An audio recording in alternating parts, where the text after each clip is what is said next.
के देखाउनु हुँदैछ यो यो वन अदुवा भन्ने यो हो वन अदुवा है वन अदुवा यो चाहिँ चाहिँ पाउँदैन अच्छा यो बहुत महँगो दाममा किनेर मैले रोपेको छु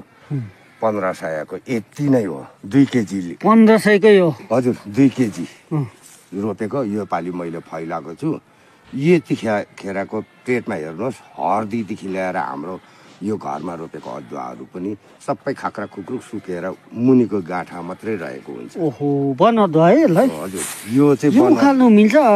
वीरेनजी यो उखाल्नु त अब खै देखाउनु पर्छ देखाउनु त पर्यो नि त हो अनि यो यहाँ छेउबाट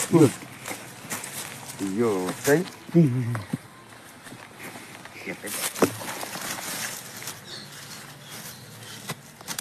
यो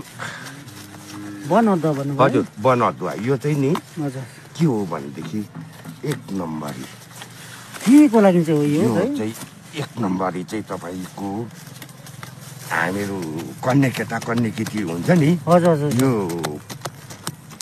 आफ्नो जाति तहको चाहिँ बिहा गरेको हुन्छ नि हजुर हजुर त्यसमा चाहिँ देवलमल भन्छौँ पूजा गर्ने ओहो हो हो त्यो देवलमल पूजा गर्नेमा यो प्रयोग गर्छु हजुर अनि अर्को कुरो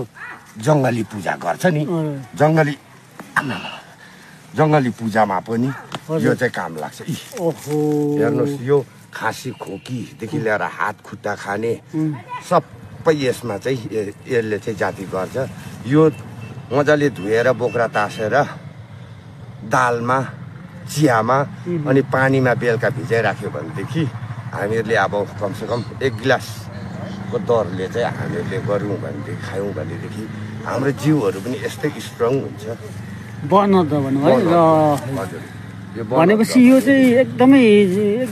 लाभदायक औषधि रहेछ है हजुर हजुर यसलाई नजिकबाट देखाइदिए हजुर यो सेम अदुवा हुन्छ तर यसको सेन्ट चाहिँ अलिकति